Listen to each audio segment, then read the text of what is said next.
ಶ್ರೀ ಶ್ರೀ ಶ್ರೀ ಭಗವಾನ್ ಸ್ವಾಮಿ ಆಚಾರ್ಯ ಪ್ರಬೋಧಾನಂದ ಯೋಗೀಶ್ವರರ ದಿವ್ಯ ಪಾದಪದ್ಮಗಳಿಗೆ ನಮಸ್ಕರಿಸುತ್ತಾ, ನಮ್ಮ ಹೆಸರು ಆರ್ ಚಂದ್ರಶೇಖರ್, ಕರ್ನಾಟಕ ರಾಜ್ಯದ ಕೋಲಾರ ನಗರದ ನಿವಾಸಿ.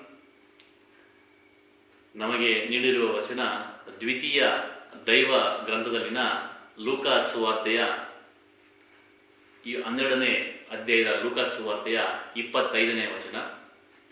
ನಿಮ್ಮಲ್ಲಿ ಯಾರು ಚಿಂತಿಸುವುದರಿಂದ ತನ್ನ ಸ್ಥಾನವನ್ನು 1 ಮೊಳ ಹೆಚ್ಚಿಗೆ ಮಾಡಿಕೊಳ್ಳಬಲ್ಲನು?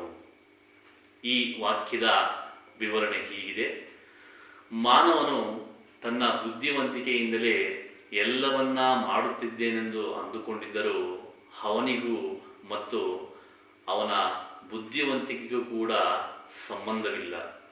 ಮಾನವನು ಅಸ್ವತಂತ್ರನು, ಕರ್ಮದ ಕೈಯಲ್ಲಿ ಕೀಲು ಗೊಂಬೆಯಂತೆ ಹಾಡುವವನು ಮಾತ್ರನು. ಮನುಷ್ಯ ತನ್ನನ್ನು ತಾನೇ ತಿಳಿಯದ ಸ್ಥಿತಿಯಲ್ಲಿ ಇದ್ದಾನೆ.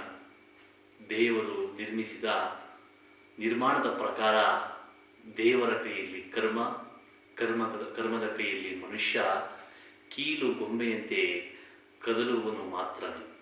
ಸ್ವತಃವಾಗಿ ಯಾವ ನಿರ್ಣಯವನ್ನ ತೆಗೆದುಕೊಳ್ಳಲಾರದವನು.